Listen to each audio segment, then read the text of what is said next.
Hello students, welcome to Reddy chemistry classes. तो आज के सेशन में डिस्कस करने वाले टॉपिक है प्रिपरेशन ऑफ पॉलीमर्स। इसमें प्रिपरेशन ऑफ टेरिलिन डिस्कस करते हैं। टेरिलिन का और एक नाम है डैक्रोन। तो टेरिलिन बनाने के लिए यूज करने वाले मोनोमर्स क्या है?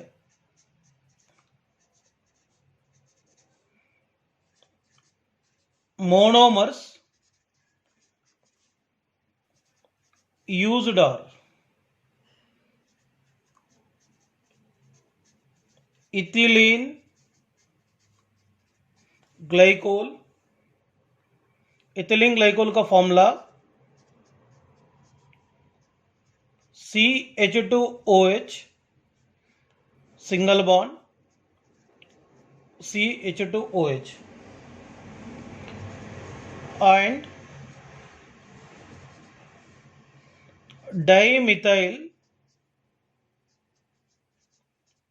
terephthalate।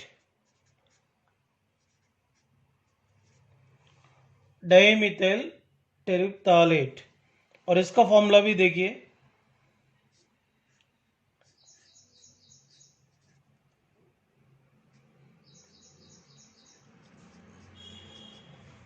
बेंजीन के ऊपर COOCH3 ये पहला पोजीशन में और फोर्थ पोजीशन में रखेंगे।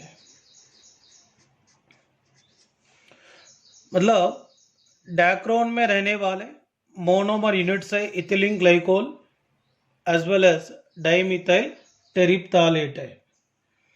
और यहाँ पे ये मोनोमर यूनिट्स को इस्तेमाल करके टेरिलिन को बनाने के लिए क्या करना चाहिए अभी डिस्कस करते हैं। देखिए, this monomers are heated at 503 Kelvin in presence of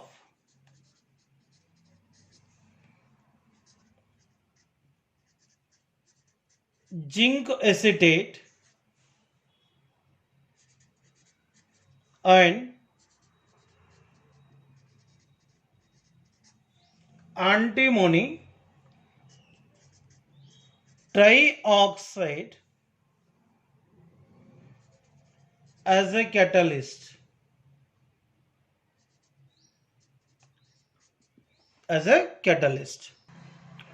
देखिए, इसमें यूज करने वाले मोनोमर यूनिट्स है इथिलीन ग्लाइकोल और DMT बोले तो डाई मिथाइल टेरिप्थालेट। तो इसको क्या करेंगे, पॉलीमराइजेशन करते हैं zinc acetate and antimony trioxide के प्रेजेंस में 503 केल्विन टेम्परेचर में। तो इसमें क्या होगा, सबसे पहले क्या लॉस होता है चेक करेंगे।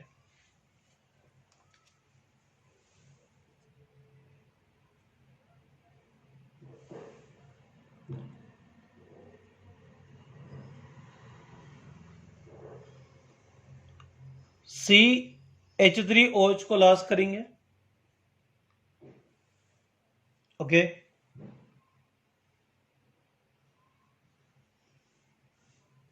इसमें भी CH3OH को लॉस करेंगे। कितना मोल साहब यूनिट से जा रहे हैं, n मोल ऑफ CH3OH को लॉस करेंगे। इथिलीन ग्लाइकोल्स को डाइमिथाइल टेरिप्थालेट के साथ रिएक्शन करने के बाद मिथेनॉल को लॉस किया है। लॉस करने के बाद क्या मिलेगा, देखिए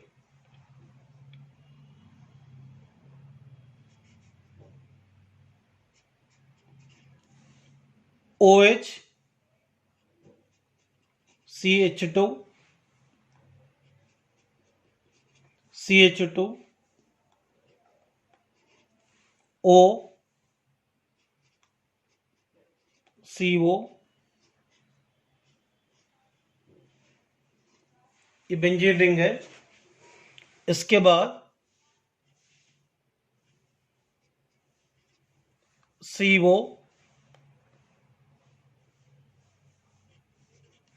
O CH2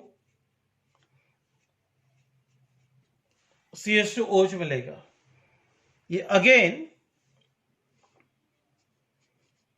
पॉलीमराइजेशन में इन्वॉल्व होता है। पॉलीमराइजेशन में इन्वॉल्व होकर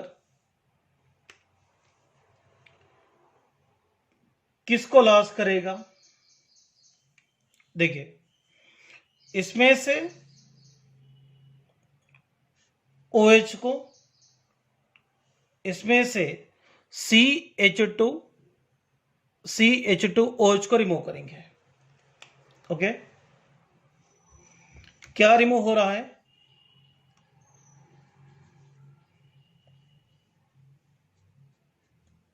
CH2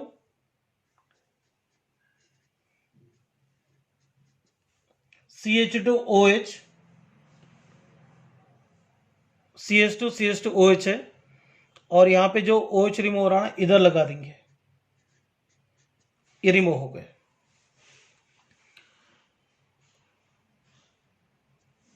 ओके, रिमूव होने के बाद क्या मिलेंगे? CH2 O CO, इसके बाद बेंजीन रिंग CO, एक रिपीटिंग यूनिट मिलते हैं। ऐसे रिपीटिंग यूनिट्स कितने मिलेंगे? n नंबर मिलेगा। तो n number of repeating units को यहां पे रिप्रेजेंट करेंगे। ये n number of repeating units को यहां पे रिप्रेजेंट कर रहा हूं। ये कौन सा स्ट्रक्चर को यहां रिप्रेजेंट कर रहा है? डैक्रोन, और इसको ये भी बोलेंगे टेरिलीन। टेरिलीन है, और इसको ये भी बोलेंगे डैक्रोन।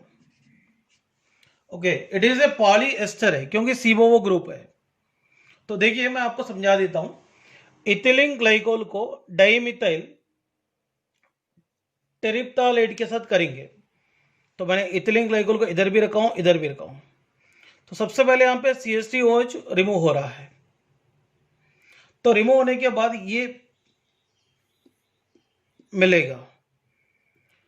तो इसको क्या करेंगे? पॉलीमराइजेशन करने के बाद CH2OH CH2OH रिमूव होगा। रिमूव होने के बाद यहां पर एक रिपीटिंग यूनिट मिलते हैं।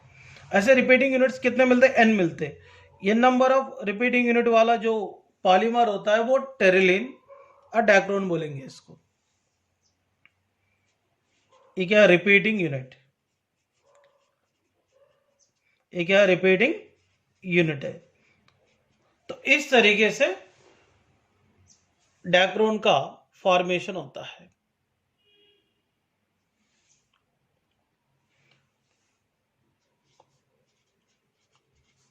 डैक्रोन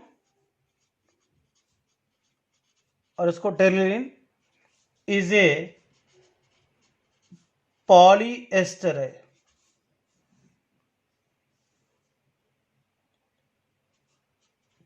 ये कंडेंसेशन पॉलीमर भी है।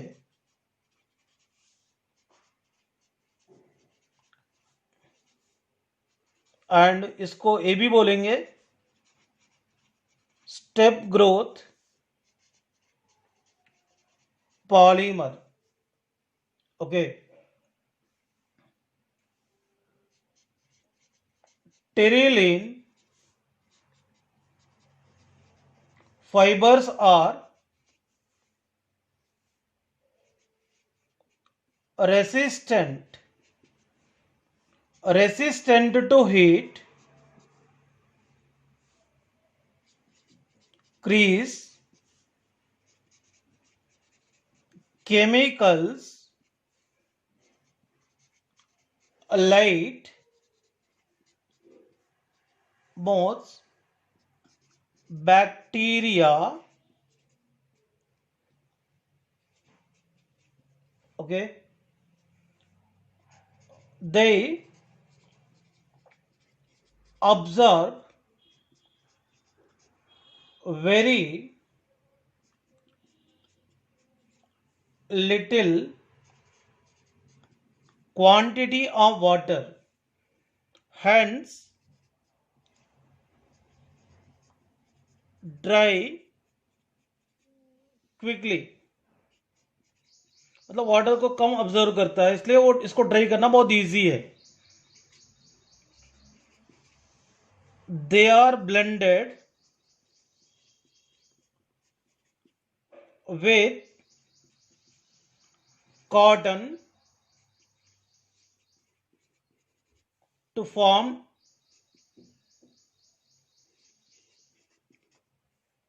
terracotta and with wool to form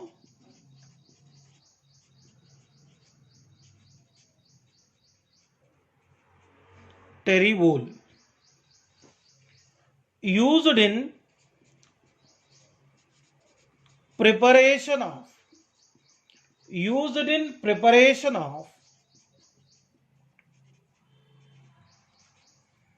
fishing nets, ropes, magnetic tape,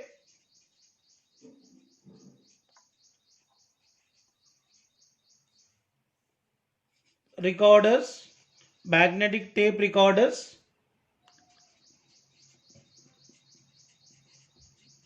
tights.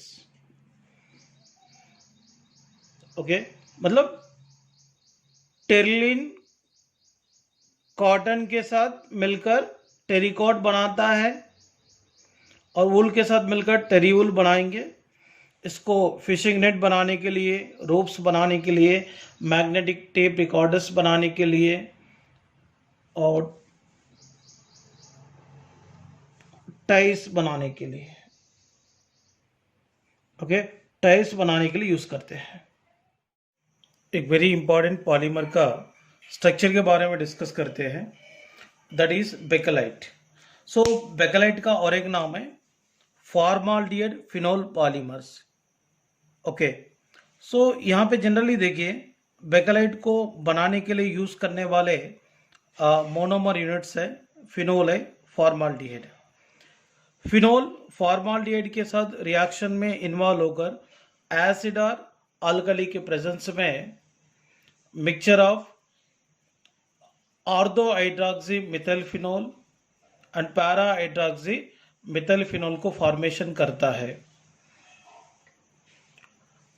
इसमें फिनोल फॉर्माल्डिहाइड के साथ एसिड और बेस के प्रेजेंस में रिएक्शन होकर mixture of ortho hydroxy methyl phenol para hydroxy methyl phenol को फॉर्मेशन करता है. देखिए ये फिनोल है, ये ऑर्थो पोजीशन में रहने वाला H, ये ऑर्थो पोजीशन में रहने वाले H ये ऑक्सीजन के ऊपर कब जाता है. देखिए ये फॉर्माल्डिहाइड में C और O के बीच में इलेक्ट्रोनेगेटिविटी डिफरेंस है, इसीलिए ऑक्सीजन के ऊपर क्या होगा, नेगेटिव चार्ज होगा, कार्बन के ऊपर पॉजिटिव चार्ज होगा. अगर मान लीजिए यह हाइड्रोजन ऑक्सीजन के ऊपर गया तो जाने के बाद क्या होगा, यहाँ पे CH2OH हो जाता, देन ये ग्रुप हाइड्रोजन के प्लेस में जाकर अटैक होगा. क्योंकि यहाँ पर क्या होगा, ये हाइड्रोजन ऑक्सीजन के ऊपर अटैक हो रहा है और ये CH2 ग्रुप जाके यहाँ पर अटैक होंगे. अटैक होने के वजह से क्या होगा, यहाँ पे CH2 और ये OH ग्रुप ये ऑर्थो पोजीशन में आ जाएंगे. आने के वजह से ऑर्थो हाइड्रोक्सी मिथाइल फिनोल होगा. ये पहला फिजिबिलिटी है और इसका और एक नाम है ortho hydroxy benzyl alcohol. Okay, और नेक्स्ट वन सेकंड फिजिबिलिटी है, अगर मान लीजिए ये हाइड्रोजन पैरा पोजीशन में रहने वाला हाइड्रोजन ऑक्सीजन के ऊपर गया तो ये OH ग्रुप बन जाता, देन ये CH2OH ग्रुप अगर ये हाइड्रोजन के प्लेस में अगर आया तो यहाँ पे पैरा हाइड्रोक्सी मिथाइल फिनोल का फॉर्मेशन होता है और इसका नाम है पैरा हाइड्रोक्सी बेंजाइल अल्कोहल भी है। Okay, ortho hydroxy methyl phenol, ortho hydroxy methyl phenol polymerisation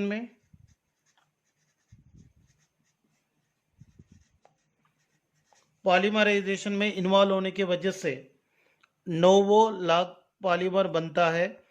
ये नोवोलॉग पॉलीमर को जनरली पेंट्स में इस्तेमाल करते हैं। देखिए, इसका नाम ऑर्थो हाइड्रोक्सी मिथाइल फिनोल है। तो जी देखिए, ये किसको बना रहा है, नोवोलॉग को बना रहा है। वो कैसा बनता है मैं यहाँ पे नीचे एक्सप्लेन करता हूँ। यहाँ पर n number of ortho hydroxy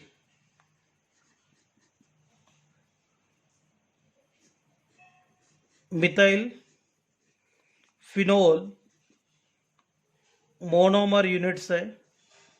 ये मोनोमर यूनिट्स एक दूसरे के साथ अटैचमेंट होकर किस तरीके से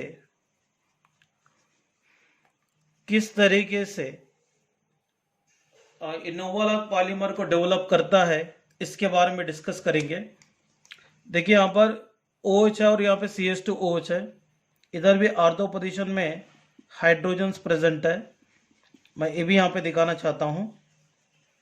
देखिए, अब यहाँ पे क्या हो रहा, इसमें से OH ग्रुप और इसमें से H, ये वाटर मॉलिक्यूल को लॉस कर रहा। तो वाटर मॉलिक्यूल को लॉस करने की वजह से मिलता है, इसीलिए ये भी एक कंडेंसेशन पॉलीमर है। देखिए, और यहाँ पे भी क्या होगा, OH और H, इधर से भी क्या होगा, OH रिमूव होगा, किसी और मोनोमर यूनिट के साथ लिंकेज बनाता है। इधर भी क्या होगा, ये H रिमूव होगा, ये किसी और मोनोमर यूनिट के साथ CH2 ग्रुप के साथ लिंकेज बनाता है। इसीलिए यहाँ पर नोवोलॉग का स्ट्रक्चर अपने को दिखाना रहा तो कैसा दिखा सकते हैं। देखिए, ये OH है, यहाँ पे कौन, CH2 है। ओके, यहाँ पे क्या है, ये रिंग है, इसके ऊपर भी OH है और यहाँ पर CH2 है। इधर भी अपने को CH2 के साथ ये ग्रुप को जोड़ेंगे और यहाँ पे क्या है, OH तो लिंकेज में निकल गया। निकलने के बाद यहाँ पे बचा कौन, CH2। तो इधर भी ये लिंकेज में इन्वॉल्व होता और ये भी लिंकेज में इन्वॉल्व होता है। एक्चुअली यहाँ पे कौन सा लिंकेज बनता, CH2 लिंकेज बनता है। मतलब यहाँ पे ortho hydroxy methyl phenols polymerisation में इन्वॉल्व होकर नोवोलॉग पॉलीमर को डेवलप करता है। इसलिए अपन नोवोलॉग पॉलीमर को रिप्रेजेंट इस तरीके से कर सकते हैं। देखिए, ये फिनोल लिखने का,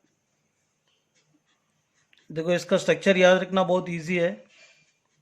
ऐसा फिनोल्स लिखने का, लिख के ये ऑर्थो पोजीशन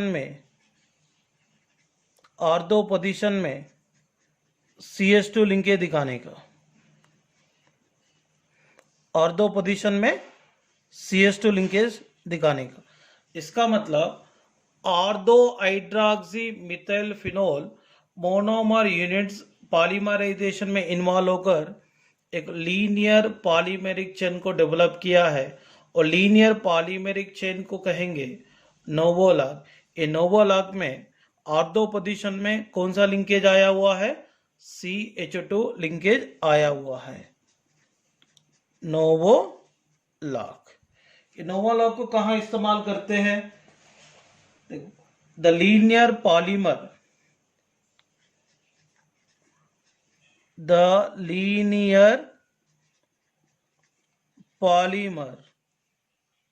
नोवोलॉग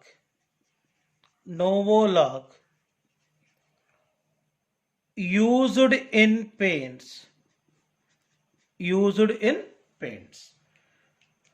देखिए यहाँ पर इनोवा का प्रिपरेशन किस तरीके से करना चाहिए। ओके, इसके थ्रू मैंने समझा दिया। देखिए यहाँ पर क्या करने का, ortho hydroxy methyl phenol monomer units को आजू बाजू में रखने का। रख के इसमें से देखो ये आर्दो पोजीशन में रहने वाले CH2OH में से OH को और इसमें आर्दो पोजीशन में रहने वाले H को रिमूव करने का दोनों मोनोमर यूनिट के बीच में CH2 लिंकेज आता है। यहाँ पर भी CH2 लिंकेज है। यहाँ से OH रिमूव होने के बाद किसी और मोनोमर यूनिट के साथ CH2 लिंकेज बनेगा। इधर भी ये H को रिमूव करेंगे, दूसरा मोनोमर यूनिट OH को रिलीज करके CH2 लिंकेज को डेवलप करेंगे।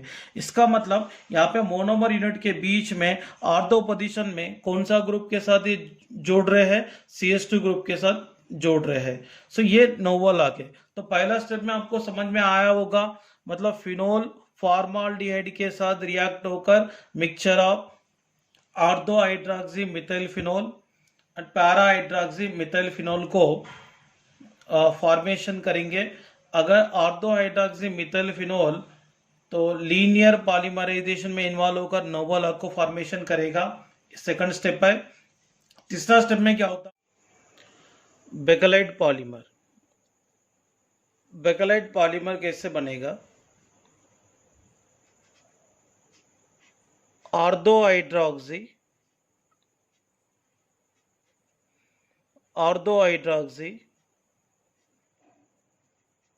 मिथाइल फिनोल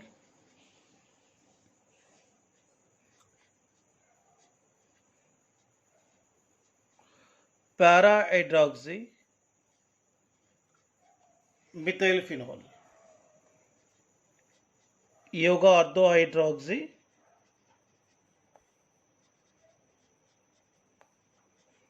मिथाइल फिनोल, ये होगा para hydroxy methyl phenol. Okay, ये दोनों का मिक्सचर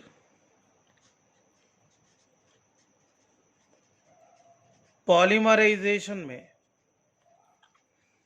इन्वॉल्व होने की वजह से बेकेलाइट पॉलीमर मिलता है। इसमें मोनोमर यूनिट्स के बीच में आर्दो पोजीशन में और पैरा पोजीशन में CH2 लिंकेज आएगा वाटर मॉलिक्यूल को लॉस करने की वजह से। ओके ना, देखिए वो लिंकेजेस आने की वजह से बेकेलाइट कैसा बनता है। देखिए बेकेलाइट का पॉलीमरिक स्ट्रक्चर याद रखना बहुत ही सिंपल है। देखिए ऐसा फिनोल स्ट्रक्चर ड्रा करना है। देखिए नीचे भी एक फिनोल का स्ट्रक्चर ड्रा करना है, यहां पर भी एक फिनोल का स्ट्रक्चर ड्रा करेंगे और इसको ऑपोजिट डायरेक्शन में भी फिनोल का स्ट्रक्चर ड्रा करेंगे। देखिए ये आर्दो पोजीशन में CH2 लिंकेज, इधर भी आर्दो पोजीशन में CH2 लिंकेज दिखाने का, इधर भी CH2 लिंकेज और इधर भी CH2 लिंकेज, इधर भी आर्दो पोजीशन में CH2 लिंकेज, इधर भी आर्दो पोजीशन में CH2 लिंकेज दिखाने का और यहां पे पैरा पोजीशन में CH2 लिंकेज दिखाने के बाद यहां पे एक नेटवर्क लाइक स्ट्रक्चर डेवलप होता है। So this kind of 3 dimensional network structure होता है बेकेलाइट। क्या होता है, बेकेलाइट। ओके ना, बेकेलाइट जनरली नेटवर्क सॉलिड है। ओके ना, नेटवर्क सॉलिड। बेकेलाइट स्ट्रक्चर में देखा तो 2 ऑर्थो पोजीशंस में और एक पैरा पोजीशन में मोनोमर यूनिट्स के बीच में CS2 लिंकेज दिख रहा है। और बेकेलाइट पॉलीमर एक थर्मोसेटिंग पॉलीमर भी होता है। इसके अलावा इसको क्रॉस लिंक्ड पॉलीमर भी बोल सकते हैं और नेटवर्क पॉलीमर भी बोल सकते हैं।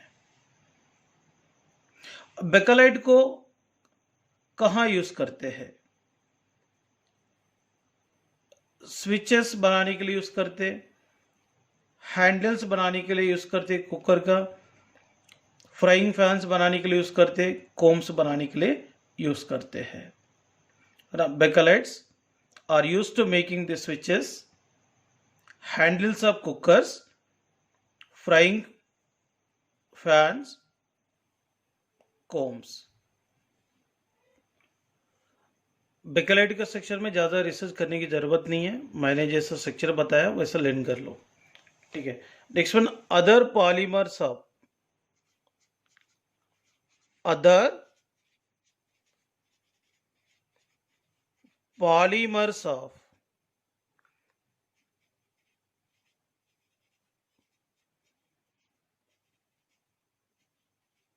फॉर्माल्डिहाइड्स, यूरिया, बस इसमें देखेंगे first one urea, formaldehyde, polymer, it is formed by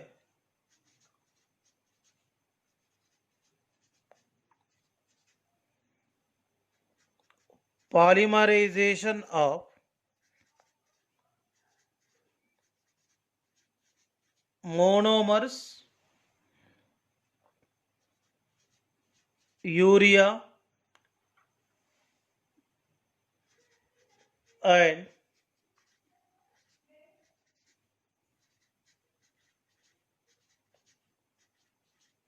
formaldehyde। It is a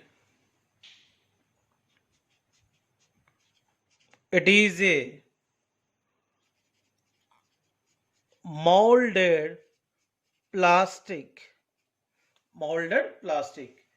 urea formaldehyde polymer को बनाने वाले मोनोमर्स होते हैं यूरिया एंड फॉर्माल्डिहाइड। यूरिया का फॉर्मूला NH2CO NH2, यूरिया। इसको क्या करते हैं,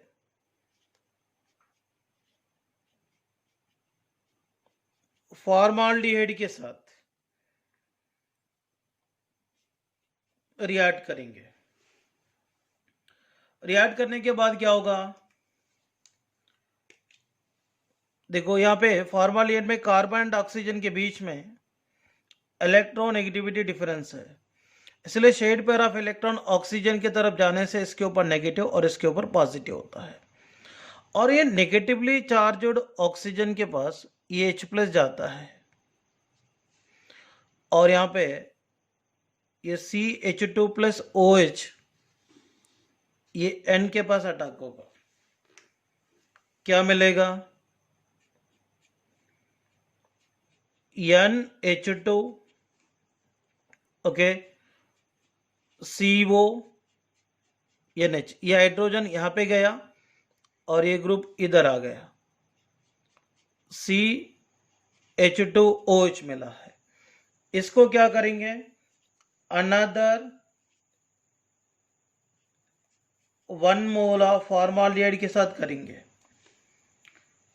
यहां पर जैसे हुआ था वैसे ही है, ये ये फॉर्माल्डिहाइड में कार्बोनिल ग्रुप है, कार्बोनिल ग्रुप में कार्बन एंड और ऑक्सीजन के बीच में इलेक्ट्रोनेगेटिविटी डिफरेंस है, इसीलिए ये shared pair of electrons oxygen की तरफ जाने से ऑक्सीजन के ऊपर नेगेटिव और कार्बन के ऊपर पॉजिटिव बनता है।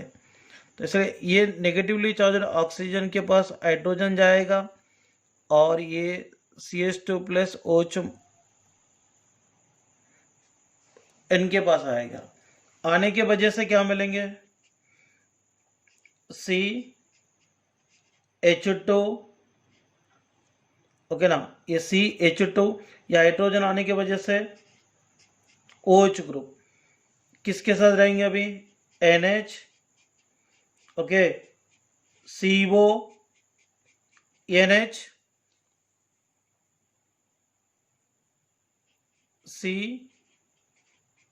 CH2OH बन गया। यूरिया को 2 मोल्स ऑफ फॉर्माल्डिहाइड के साथ रिएक्शन करने की वजह से एक इंटरमीडिएट बनाता। वो इंटरमीडिएट क्या है, CH2OH, NHCO, NHCH2OH।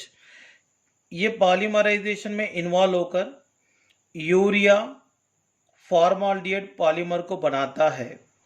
तो यहाँ पर यूरिया फॉर्माल्डिहाइड पॉलीमर का स्ट्रक्चर किस तरीके से लिखना है मैं आपको यहाँ पे ट्रिक बताऊंगा, और ट्रिक के अनुसार आप लोग याद रखना चाहिए। अब यहाँ पे ज़्यादा रिसर्च नहीं करने का, जैसे स्ट्रक्चर है वैसा लर्न करे तो काफ़ी बेटर रहता है। देखिए पहले आपको लिखना चाहिए NCON,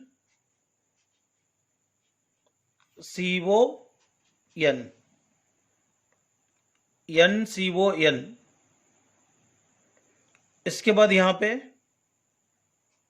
NCH2N,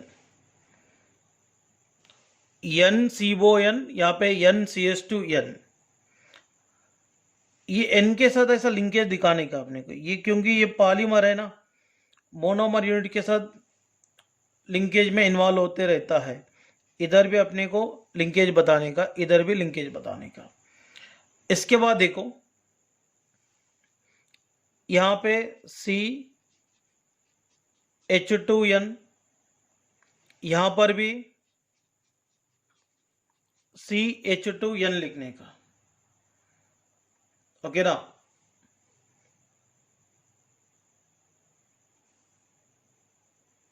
इसके बाद क्या करने का,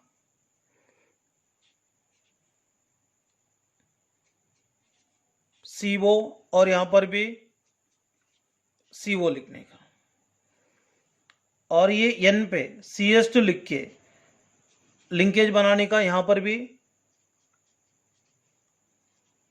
CH2 लिख के लिंकेज बनाने का। बनाने के बाद यहाँ पे यूरिया फॉर्माल्डिहाइड पॉलीमर मिलेगा। देखो इसको याद रखने का तरीका, NCON, okay, NCON CH2N, NCON CH2N, okay, CON CH2N, CON CH2N, CON CH2N, CON CH2N, ऐसा लिंकेज है। देखो तो यहाँ पे CON CH2 के बीच में यहाँ पर N है, तो इसके साथ अपने को CH2 लिंकेज है और इसके साथ CH2 लिंकेज दिखाने का। इसको 2-3 बार प्रैक्टिस कर लो और इसको लर्न करो, क्योंकि ये पॉलीमर्स का थोड़े स्ट्रक्चर सीखने में थोड़ा दिक्कत रहता है, इसलिए आप खुद का भी एक ट्रिक्स बना लो। यहाँ पे मैं क्या बता रहा हूँ, फर्स्ट ऑफ ऑल ऐसा याद रखना, एक तरफ ऐसा लिखो, नहीं तो NCON लिखो, एक तरफ NCH2N लिखो, और बीच में क्या आ रहा है यार, CH2NCO, CH2NCO आ रहा है, ओके। और इसका लिंकेज बना लो, बाद में N के ऊपर CH2 जोड़कर एक लिंकेज बना लो।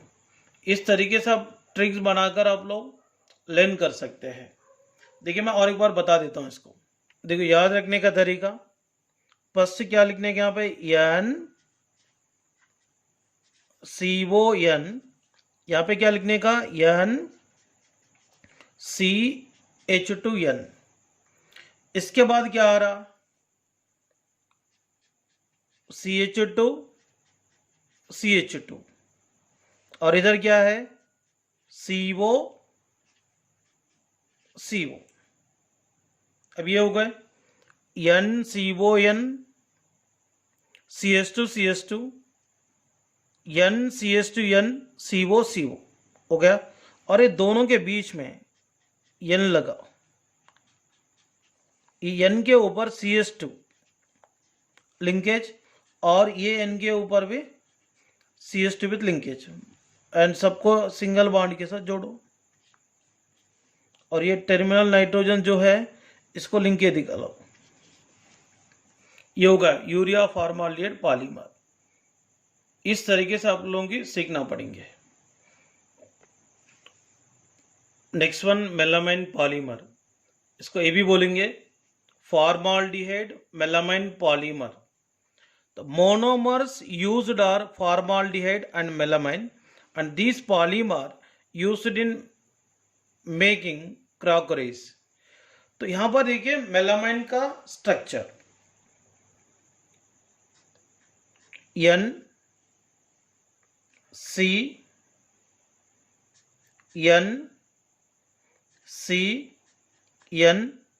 ऐसा ऑल्टरनेटिव पोजीशन लिखने का।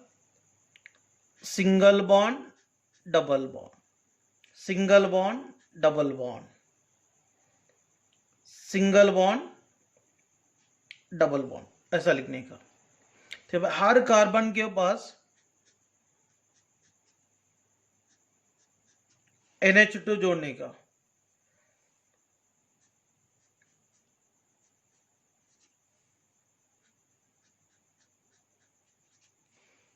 ओके, ये मेलामाइन है। इसके साथ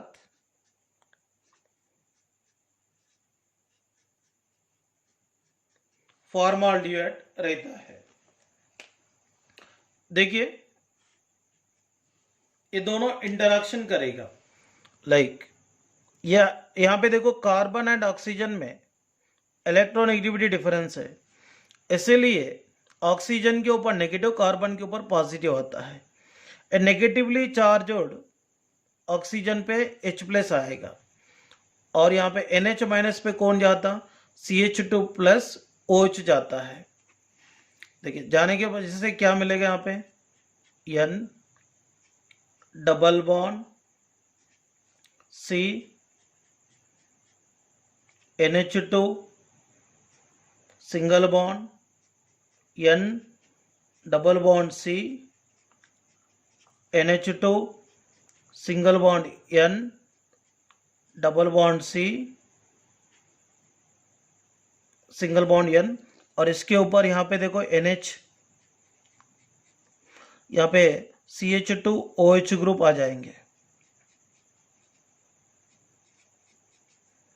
ओके ना, ये कैसा आया है, ये हाइड्रोजन इसके ऊपर गया, CH2OH ग्रुप NH के पास आ गया।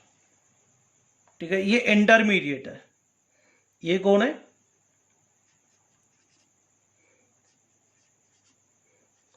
इंटरमीडिएट है। तो ये इंटरमीडिएट पॉलीमराइजेशन में इन्वॉल्व होता है। ये इंटरमीडिएट पॉलीमराइजेशन में इन्वॉल्व होकर मेलामाइन पॉलीमर को डेवलप करेंगे। और इसमें बना हुआ इंटरमीडिएट पॉलीमराइजेशन में इन्वॉल्व होता है। पॉलीमराइजेशन में इन्वॉल्व होकर क्या करता, और ये CH2OH में रहने वाले CH2OH है ना, इसमें से OH ग्रुप इसके साथ रहने वाले ये नंबर है ना, ये आजू बाजू में रह सकता, कैसे भी रह सकता, ये नंबर है। इसमें क्या होगा, एक मोनोमर यूनिट में से OH ग्रुप दूसरा मोनोमर यूनिट में ये NH2 में रहने वाला H ओके ना। NH2 में रहने वाला H, इसमें से H और इसमें से OH अगर रिमूव हो गए, क्या रिमूव होता? H2O रिमूव होगा। और रिमूव होने की वजह से क्या होगा, यहाँ पे कौन सा लिंकेज मिलेंगे? NH-CH2। मतलब ये CH2 linkage one monomer unit को अनदर मोनोमर यूनिट के साथ क्या करता? लिंकेज बनाकर जोड़ता है। इधर भी एक H निकलेगा, इसके प्लेस में एक CH2 लिंकेज आएंगे दूसरा मोनोमर यूनिट के साथ। इधर भी एक H निकलेगा, इसके जगह CH2 लिंकेज आएगा। इसलिए जब अपन मेलामाइन का पॉलीमर रिप्रेजेंट करते ना, तो इसमें से OH को निकालकर मैंने लिंकेज बताया, इसमें से एक हाइड्रोजन को निकालकर इसके जगह CH2 लिंकेज बताने का, इसमें से एक हाइड्रोजन को निकालकर CH2 लिंकेज बताने का। ये कैसा बनता है मैं आपको एक्सप्लेन करने की कोशिश करता हूं। एक बार देखिए, मेलामाइन फॉर्माल्डिहाइड के द्वारा बना हुआ इंटरमीडिएट, ओके ना। ये भी एक मोनोमर यूनिट है और ये भी एक मोनोमर यूनिट है और ये भी एक मोनोमर यूनिट है और ये भी एक मोनोमर यूनिट है। ऐसे मोनोमर यूनिट्स कितने रहेंगे? n नंबर रहेंगे। देखिए, इसमें रहने वाले OH और इसमें से H अगर रिमूव हो गए, तो ये दोनों मोनोमर यूनिट के बीच में कौन सा लिंकेज आ रहा? CH2। H2O तो लॉस हो रहा, मतलब ये दोनों मोनोमर यूनिट को जोड़ने वाले कौन है? CH2। इसलिए वहां पर मैंने NH-CH2 लिंकेज दिखाया। देखो, ये मोनोमर यूनिट दूसरे मोनोमर यूनिट के साथ भी वाटर को लॉस कर रहा ना, इसमें से H को और इसमें से OH। फिर ये NH कौन से लिंकेज के साथ जुड़ रहे हैं? CH2 के साथ। इसीलिए मैंने इस तरफ H को निकालकर CH2 लिंकेज मैंने दिखाया। और यहाँ पे देखो, ये पोजीशन में भी ये H दूसरा मोनोमर यूनिट के साथ अगर लिंकेज कैसे होगा, इसमें से H को और इसमें से OH को रिमूव करेंगे। H2O रिमूव होने के बाद ये मोनोमर यूनिट इसके साथ कौन से लिंकेज के साथ जुड़ेंगे? CH2। इसीलिए मैंने इसके द्वारा बना हुआ तो मेलामाइन पॉलीमर को क्या करा? देखो, इसमें CH2, ये OH को निकाल के CH2 लिंकेज दिखाया। देखिए, इधर ये H को निकाला, ये H को निकाला, H के जगह मैंने किसको लिंक, मतलब ये देखो NH के बाद NH के साथ जुड़ने वाले लिंकेज कौन है? CH2। इसलिए मैंने यहाँ पर क्या करा, इसमें से एक H को निकालकर CH2 लिंकेज दिखाया। फिर इधर भी देखो, ये H के जगह कौन से लिंकेज आ रहा? ये H के जगह CH2 लिंकेज आ रहा। इसीलिए मैंने क्या करा, इसमें से H को निकालकर CH2 लिंकेज बताया। इसमें ज़्यादा कुछ रिसर्च करने की गरज नहीं है, मैं और एक बार शॉर्ट में समझा देता हूँ। देखिए, आपको मेलामाइन और फॉर्माल्डिहाइड HCHO बोले तो क्या है? फॉर्माल्डिहाइड है। तो इसके द्वारा बना हुआ मेलामाइन पॉलीमर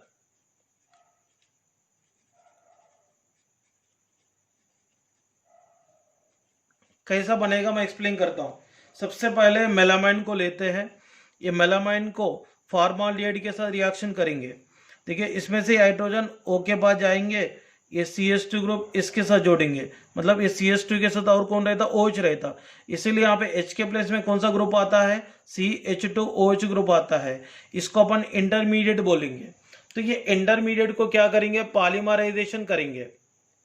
देखो, पॉलीमराइजेशन करने के बाद मेलामाइन पॉलीमर मिल गया, तो इसमें क्या करने का? देखिए, ये OH को निकाल देने का, तो ऐसा लिंकेज दिखाने का, इसमें से एक हाइड्रोजन को निकालने का, वो हाइड्रोजन के जगह CH2 रख के लिंकेज बनाने का, इसमें से एक हाइड्रोजन को निकालने का, इसके जगह CH2 रख के लिंकेज बताने का, डाइलो मेलामाइन पॉलीमर बन जाता। तो वो कैसा बने हैं मैंने पहले एक्सप्लेनेशन भी दिया था, क्योंकि one monomer unit another monomer unit के साथ जोड़ने के समय तो CH2OH में से रहने वाले OH और NH2 में से H रिमूव होकर वो CH2 के साथ जुड़ रहे हैं। इसलिए मैंने यहाँ पे NH2 में रहने वाले H के जगह CH2 लिंकेज दिखा रहा हूँ यहाँ पे। ओके ना, इट इज क्लियर। ये पॉलीमर स्पेशली बेकलाइट का और यूरिया फॉर्माल्डिहाइड पॉलीमर, ये मेलामाइन, थोड़ा प्रैक्टिस ज़्यादा करना पड़ता है, तो प्रैक्टिस करके ही आपको समझना पड़ेंगे। तो यहाँ पे कोई रिसर्च की ज़रूरत नहीं है।